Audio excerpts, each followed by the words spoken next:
안녕하세요.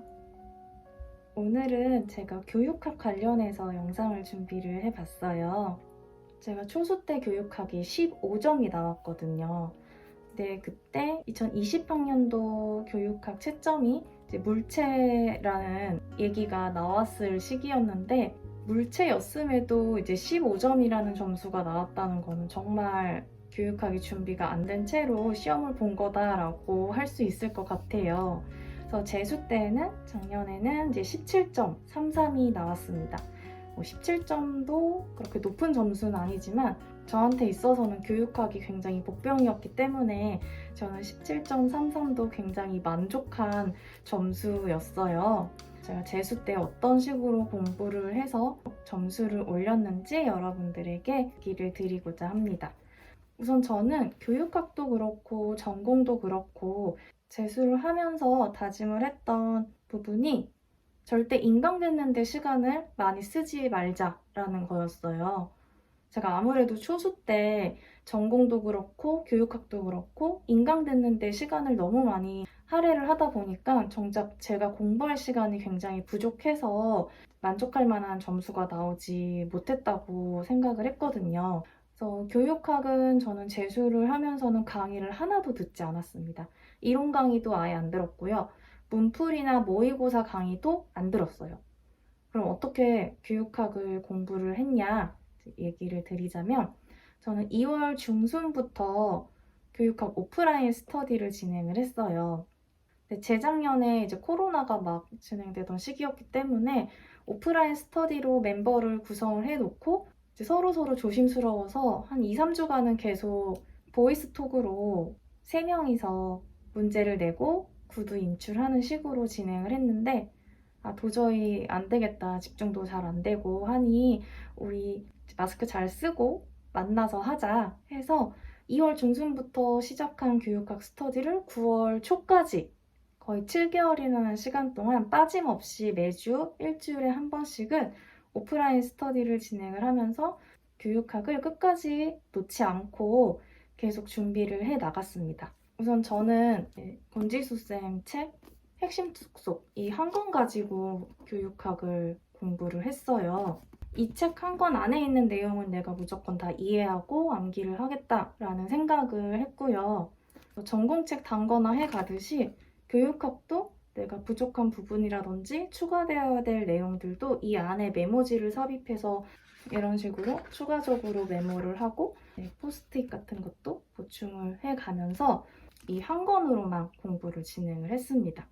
교육학은 이제 스터디를 진행을 하면서 스터디 진도에 맞춰서 공부를 계속 진행을 했는데요. 그래서 예를 들면 첫째 주에는 각자 일주일 동안 교육 과정에 대해서 공부를 해오고 랜덤으로 서로 질문을 해서 그 내용에 대해서 구두 인출을 하는 식으로 계속 공부를 했어요. 이게 생각보다 구두 인출이 잘 안 되거든요. 그래서 저는 스터디 할 때마다 매번 굴욕의 시간을 겪었어요. 뭘 알아야 얘기를 하는데 우선은 일주일이라는 시간 동안에 내가 전공 공부도 해야 하기 때문에 교육학에만 계속 매진을 할 수 없잖아요.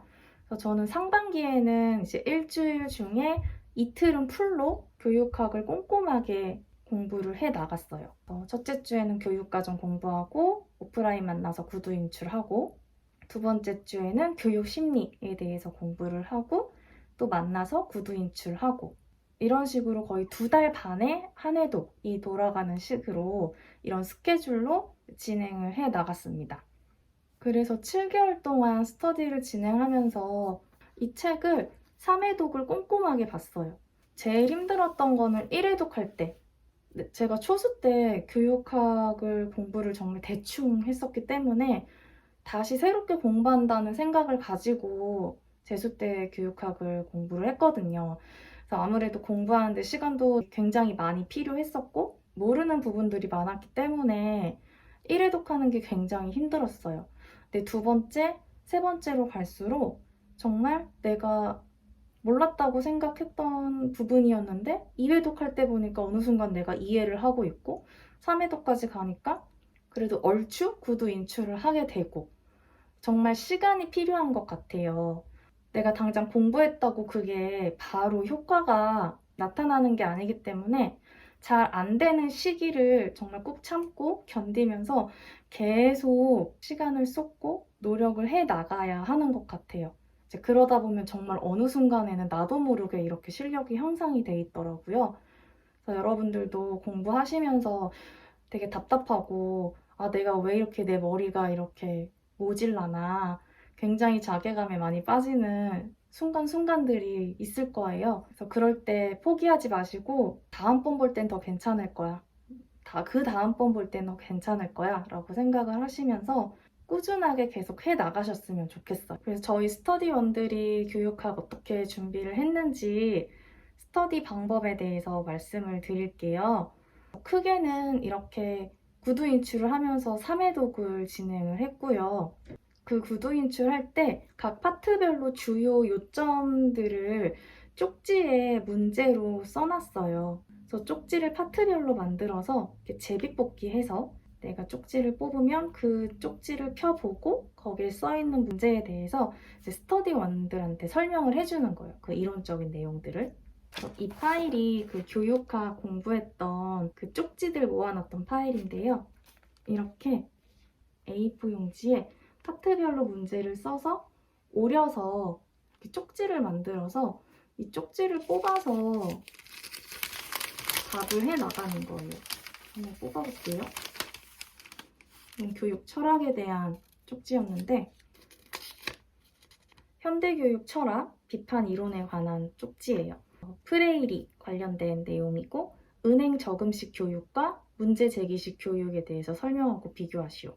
그래서 이런 식으로 쪽지를 뽑아가지고 그거에 대한 설명을 스터디원 선생님들에게 얘기를 해주는 거예요. 그러니까 내가 이 내용을 공부하지 않고 모르면 쪽지를 뽑고 스터디에 나가서 아무 얘기를 못하는 거예요. 그러니까 정말 공부를 충분히 하고 스터디에 나가야겠죠? 그래서 이런 식으로 쪽지를 파트별로 다 만들었어요.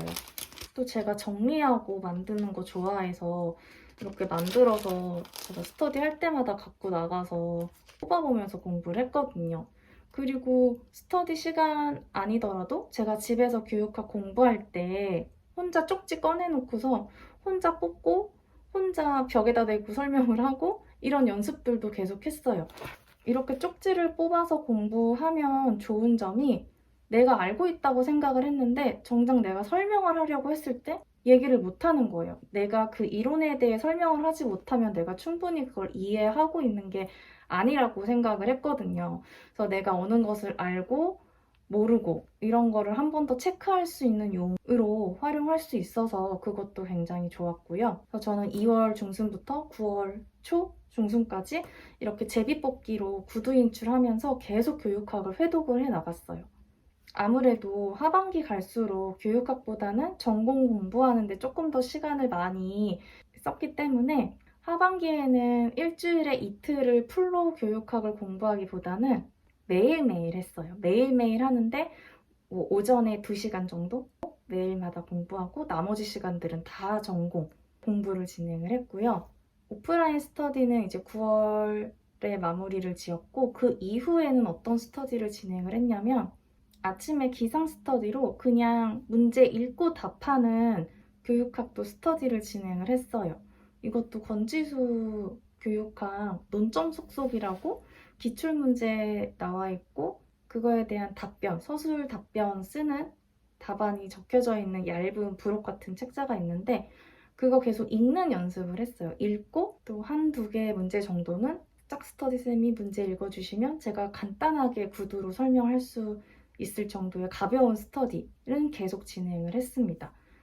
저는 이제 문제풀이나 모의고사를 수업을 전혀 듣지를 않았어요. 그리고 작성 연습하는 시간도 거의 갖지 않았어요. 그냥 무조건 책 읽고 이해하고 암기하고 기존의 모의고사 문풀 자료들은 충분히 많았기 때문에 그런 모의고사 문제들 읽고 강사들이 제시해준 그 답안 읽고 내용 이해하는 식으로만 공부를 진행을 했습니다. 저는 그래서 교육학 시험 같은 경우에는 시험 전에 한 문제 정도 한번 시간 재서 풀어보고 모의고사 쓰는 연습을 아예 안 하고 시험장에 갔거든요. 근데 그러다 보니까 정말 시간 분배하거나 쓰는 연습이 잘 안 돼 있다 보니까 정말 겨우겨우 결론 마무리 짓고 나왔어요. 정말 시간이 쫓기듯이 막 급하게 마무리 짓고 답안지를 제출했는데 모의고사 조금 더 쓰는 연습 해볼 걸. 시간 맞춰서 쓰는 연습 조금 더 기계적으로 해볼 걸. 그런 아쉬움이 조금 남더라고요. 그래서 여러분들은 어느 정도 이론이 좀 충분히 채워졌다 생각이 드시면 모의고사 직접 시간 맞춰서 답안지에 써보는 연습 몇 번 해보시고 시험장 가셨으면 좋겠어요. 제가 정말 된통당해서 정말 막판에는 손 덜덜덜 떨면서 이거 내가 마무리 결론까지 작성을 하고 제출할 수 있을까? 막 그런 생각 들 만큼 너무 시간이 쫓기듯이 너무 힘들게 마무리를 하고 나왔거든요. 그래서 저와 같은 실수를 하지 마시고 좀 더 충분히 연습을 하셨으면 좋겠습니다. 그래도 나름 서론 틀은 문제를 읽고 바로 그 기계적으로 적용시킬 수 있는 틀은 미리 만들어서 그 부분은 정말 암기하듯이 준비를 해갔어요. 그래서 그나마 시간 내에 작성하고 나오지 않았나 약간 그런 생각이 들고요. 서론, 본론, 결론 매끄럽게 이어지는 글의 맥락도 중요하지만 기본적인 요소만 갖춰지게끔 작성을 하시면 될 것 같고 제일 중요한 거는 정말 문제에서 요구하는 조건들, 개수들, 본문 안에 들어가는 내용이 채점되는 데에 가장 중요한 것 같아요.